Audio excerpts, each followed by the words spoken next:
नमस्कार साथियों, प्रिय विद्यार्थियों का ऑनलाइन क्लास में स्वागत है। हिंदी साहित्य इतिहास के उद्भव और विकास के बारे में अपन ने पिछली कक्षा में अपन ने देखा था। पिछली कक्षा में अपन ने हिंदी साहित्य का उद्भव, विकास, इसके बारे में संपूर्ण जानकारी अपन ने प्राप्त की थी और हिंदी की लिपि, देवनागरी लिपि के बारे में अपन ने अध्ययन किया था। जो अपने हिंदी की लिपि है वो लिपि है देवनागरी।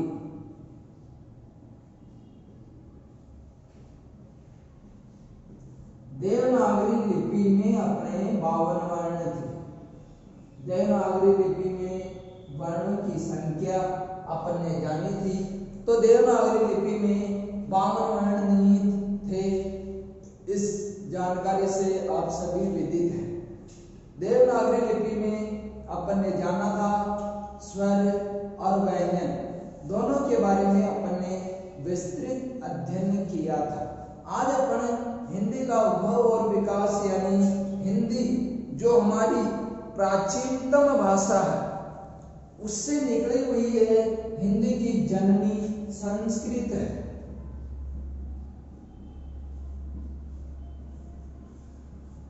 और हिंदी का जो इतिहास है वो लगभग 3500 वर्ष पूर्व का इतिहास हिंदी में प्रचलन में आता है। यानी हिंदी का जो इतिहास है वो 3500 वर्ष पूर्व में प्रचलन में आता है।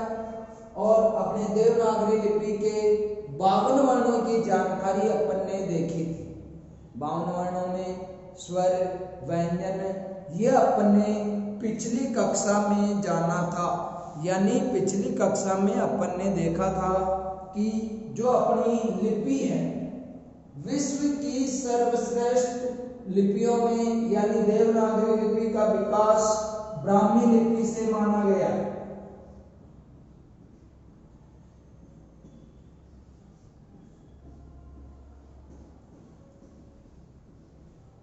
यानी ब्राह्मी लिपि से देवनागरी लिपि, और इस देवनागरी लिपि में संस्कृत, हिंदी, महाजनी, कैथिकी आदि भाषाएं बोली जाती है और लिखी जाती है। तो हिंदी अपनी सर्वश्रेष्ठ राष्ट्रभाषा, राजभाषा। अब हिंदी का जो 3500 वर्ष पूर्व का इतिहास है, आपके पहला ही प्रश्न बन सकता है इससे कि हिंदी का उद्भव, विकास, वो सारी बातें अपने को ध्यान में रखनी होगी। यानी जो 3500 वर्ष पुराना हिंदी का इतिहास है वो किस क्रम में कैसे चलता है। सर्वप्रथम अपने वैदिक संस्कृत, जो संस्कृत का रूप था, वैदिक संस्कृत चलती थी।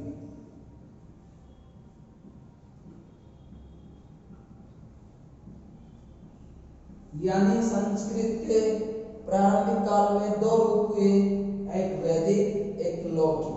वैदिक संस्कृत का समय 1500 ईसा पूर्व से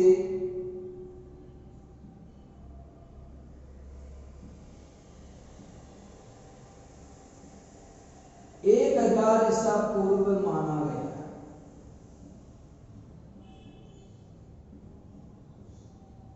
इस समय वेदों की रचना,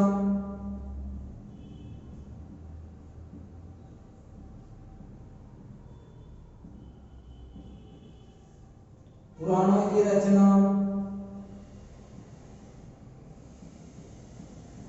और वेदों में सर्वप्रथम ऋग्वेद की रचना हुई थी, क्योंकि वेदों की रचना वेद 4 है।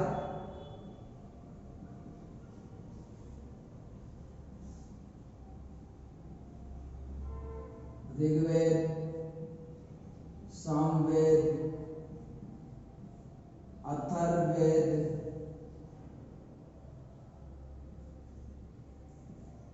और यजुर्वेद। 4 वेद अपने हैं। इनमें से सबसे प्राचीनतम ऋग्वेद को माना गया है। यानी चारों वेदों की रचना, अब वेदों के लिए कहा जाता है कि वेद ईश्वर के मुख से उच्चारित ध्वनियां थी। वेदों की रचना ऋषि मुनियों के द्वारा की गई थी।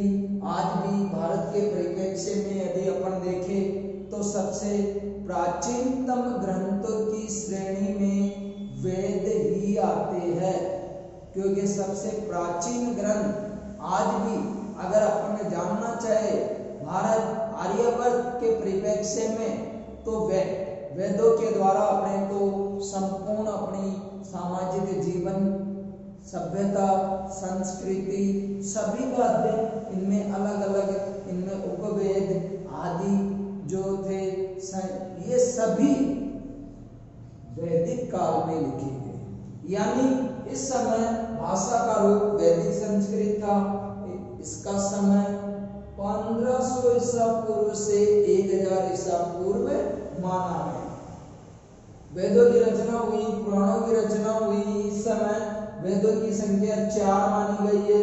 अब धीरे धीरे मैंने आपको भाषा की विशेषता जो बताई थी उसमें मैंने बताया भाषा परिवर्तनशील है, भाषा बदलती रहती। भाषा का एक रूप नहीं होता, लिपि चिन्ह संकेत भले एक होते हैं। भाषा हमेशा सरल से कठिन या कठिन से सरल, कठिन से सरल की ओर चलती रहती। तो ये उस समय लोगों को भाषा बड़ी कठिन लगने लग गई। आज भी अपन देखते हैं वेदों में जो संस्कृत की भाषा है उनमें शब्द लिखे हुए हैं, अपने को यही पता नहीं चलता कि ये एक पूरी लाइन है या एक शब्द है, क्योंकि उस समय भाषा बड़ी कठिन थी। तो भाषा के सरल रूप को हर एक कोई खोजना चाहता है। इसके बाद नंबर 2 जो भाषा का रूप आया वो कहलाता है लौकिक संस्कृत।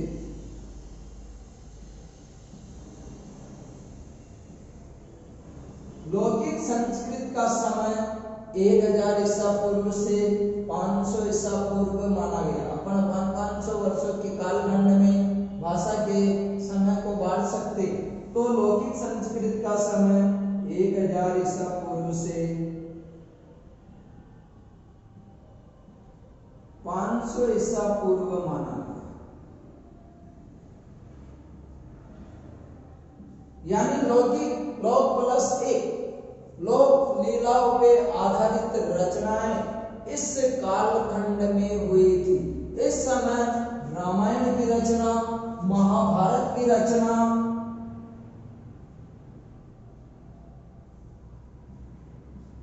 रामायण की रचना इस समय हुई। रामायण की रचना महर्षि वाल्मीकि के द्वारा की गई थी।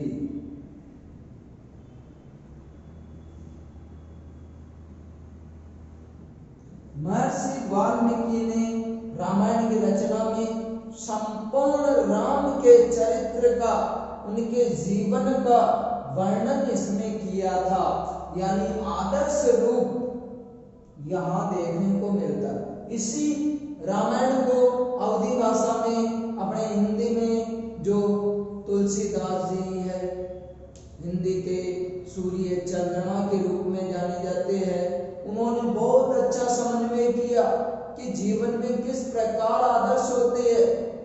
उन्होंने पिता पुत्र का समन्वय, भाई भाई का समन्वय, पति पत्नी का समन्वय, स्वामी सेवक का समन्वय, राजा प्रजा का समन्वय, यानी तुलसीदास जी ने इसे अवधी भाषा में बहुत ही अच्छे तरीके से द्वा और चौपाई छंद में लिखा था। तो रामायण की रचना लौकिक काल में, लौकिक संस्कृत के समय, और इसी समय महाभारत की रचना भी हुई।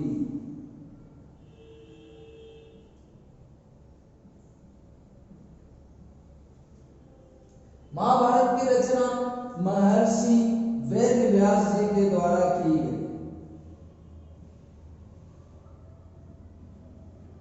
महाभारत में गीता उपदेश,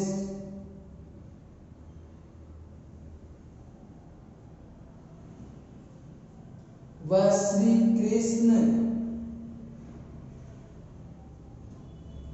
के द्वारा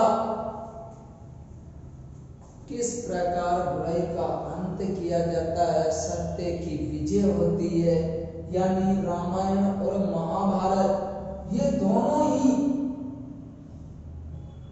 महाकाव्य के रूप में जाने जाते हैं। यानी आज भी यदि अपने प्राचीन महाकाव्यों की बात करें तो प्राचीन महाकाव्यों में रामायण और महाभारत, और अपने देश आर्यवर्त का ही नहीं पूरे विश्व का सबसे बड़ा यदि कोई महाकाव्य है तो वो है महाभारत। यानी विश्व का सबसे बड़ा महाकाव्य जिसका प्राचीन नाम जय संहिता भी था। यानी भाषा के दो रूप अपने समूह का, एक 1500 ईसा पूर्व से 1000 ईसा पूर्व का जो समय था वो वैदिक संस्कृत के नाम से जाना जाता था। उसके बाद भाषा के सरल रूप को खोजने के लिए आगे से आगे प्रयासरत हुए भाषा को सरल रूप में। तो ये भाषा लोक लीलाओं के ऊपर आधारित जो संस्कृत में ही लिखी गई थी, किंतु इस संस्कृत का नाम था लौकिक और जो सर्वप्रथम चली उसका नाम था वैदिक। अब वैदिक और लौकिक संस्कृत में काफी अंतर था। वैदिक संस्कृत में मूल वेदों की रचना, जबकि लौकिक संस्कृत में महाकाव्यों में रामायण और महाभारत की रचना। अब इसके बाद भी लोगों को ये भाषा कठिन लगती, क्योंकि अपन हर एक क्षेत्र में चाहे कोई सा भी क्षेत्र हो, सरल की ओर अपने जाना चाहते, और सरल की ओर जो अपने जाना चाहते हैं तो भाषा में धीरे धीरे परिवर्तन होता रहता है। अब भाषा में जैसे जैसे धीरे धीरे परिवर्तन होता रहता है तो भाषा का रूप बदल जाता है, भाषा का रूप परिवर्तित हो जाता है। अब इसके बाद नंबर 3 पे जो भाषा का रूप आया वो भाषा कहलाई पाली भाषा।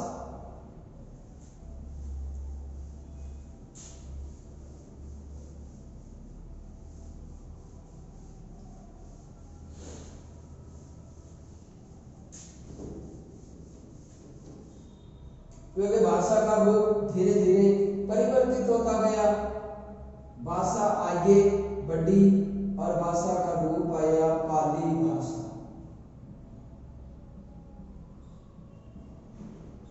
अपन देखेंगे किस प्रकार हिंदी निकल के संस्कृत, संस्कृत में वैदिक संस्कृत, वैदिक के बाद लौकिक, लौकिक के बाद पाली। उसी प्रकार जिस प्रकार अपने पूर्वज दादा परदादा अपने थे और किस प्रकार वंशावली जो अपने देखते हैं, उसी प्रकार यहाँ अपना भाषा की भी वंशावली जान सकते। पाली भाषा का समय 500 ईसा पूर्व से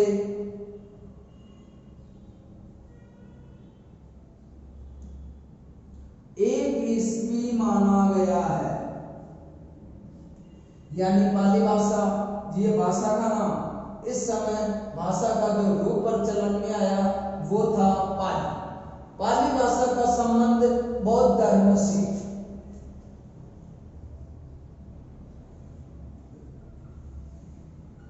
और बौद्ध धर्म और शासक उस समय अशोक का शासन काल था, और बौद्ध धर्म में इस समय अवतरित महापुरुष के रूप में गौतम बुद्ध का आविर्भाव हुआ था, जिसे अपने महात्मा बुद्ध भी कहते हैं। यानी गौतम बुद्ध ने उस समय धीरे धीरे धर्म क्षीण होने लग गया था। तो गौतम बुद्ध ने अपनी जातक कथाओं के द्वारा, त्रिपिटकों के द्वारा, जो बौद्ध धर्म के त्रिपिटक है, जातक कथाएं है, वो सारी की सारी पाली भाषा में लिखी गई और धीरे धीरे अपने देश में बौद्ध धर्म का विकास होने लग गया, जो अपन आज पढ़ते हैं प्राचीन भारतीय इतिहास में भी। तो बौद्ध खंडहर, शिलालेख आदि के बारे में। इस समय शासक के रूप में महान अशोक महान का शासन था। अशोक महान ने भी बौद्ध धर्म अर्जित किया था और सम्राट अशोक के अनेक शिलालेख जो अपन देखते हैं वो अपने को इस समय, क्योंकि सम्राट अशोक की जो रचनाएं यानी उनके द्वारा शिलालेख आदि थे वो प्राकृत में भी मिलते, किंतु इस समय भाषा मुख्य रूप से पाली थी। अब भाषा में अपन देखते हैं कि सर इसका समय एकदम निश्चित नहीं होता, क्योंकि कोई भी समय अवसान और पतन में थोड़ा बहुत अंतर तो आता ही, किंतु अपन लगभग मान लेते हैं, क्योंकि ये तो है ही नहीं कि फटाक से ये परिवर्तन हो गया। भाषा धीरे धीरे अपना रूप बदलती आगे बढ़ती जाती है। तो पाली भाषा का संबंध बौद्ध धर्म से था। गौतम बुद्ध इस समय एक अवतारी पुरुष के रूप में अवतरित थे। गौतम बुद्ध के ही धर्म का अनुसरण सम्राट अशोक ने किया। इसी पाली भाषा में जो बौद्ध धर्म की जातक कथाएं और त्रिपिटक ग्रंथ थे वो सारे इसी भाषा में लिखे गए थे। इसके बाद फिर भाषा का रूप परिवर्तित हुआ। भाषा का रूप परिवर्तित होते जो भाषा आगे आई वो थी प्राकृत भाषा।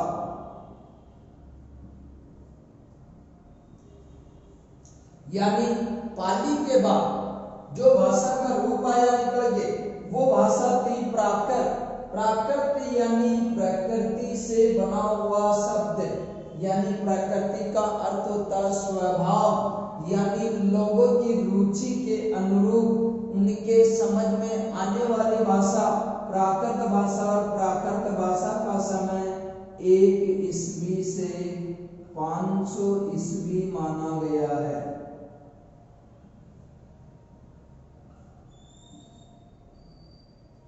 यहाँ अपन देख सकते 1 ईस्वी से पहले का जो समय है वो विपरीत क्रम में चलता है। 1 ईस्वी से 500 ईस्वी के बीच प्राकृत यानी सामान्य लोगों की बोलचाल की जो भाषा थी वो प्राकृत भाषा। इस भाषा का संबंध जैन धर्म से माना गया है, जबकि पाली भाषा का संबंध बौद्ध धर्म से। और इस समय अवतारी पुरुष के रूप में महावीर स्वामी का आविर्भाव हुआ। महावीर स्वामी ने जो जैन धर्म के विकास के लिए कार्य किए, जितने भी उपदेश दिए वो सारे के सारे उपदेश प्राकृत भाषा में निहित थे। अब इस प्राकृत भाषा के बाद धीरे धीरे फिर भाषा का रूप परिवर्तित हुआ और प्राकृत भाषा के बाद भाषा का रूप आया अपभ्रंश।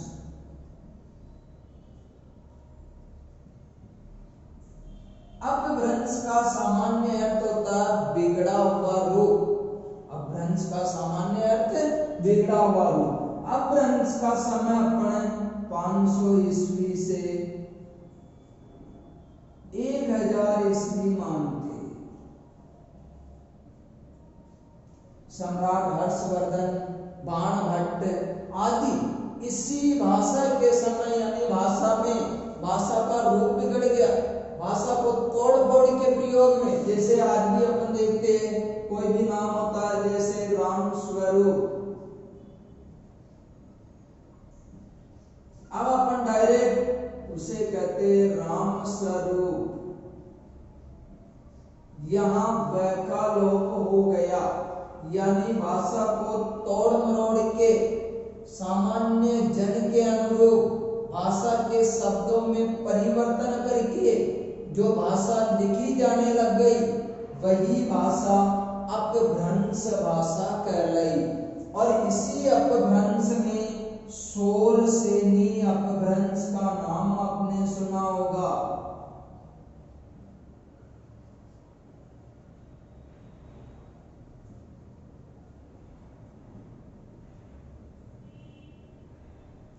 यानी शौरसेनी अपभ्रंश से अपने हिंदी का विकास माना गया है।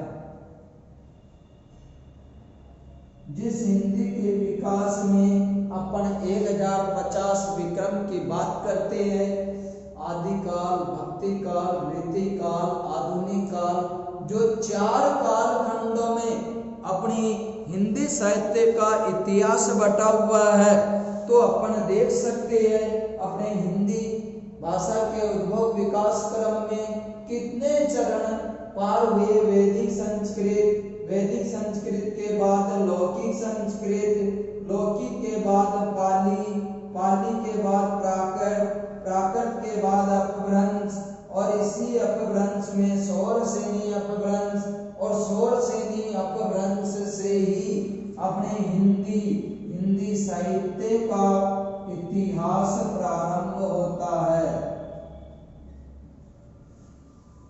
तो आज अपन ने हिंदी के उद्भव और विकास के बारे में सामान्य जानकारी प्राप्त की। अगली कक्षा में अपन इसके आगे वाले तथ्य के बारे में जानकारी प्राप्त करेंगे। धन्यवाद।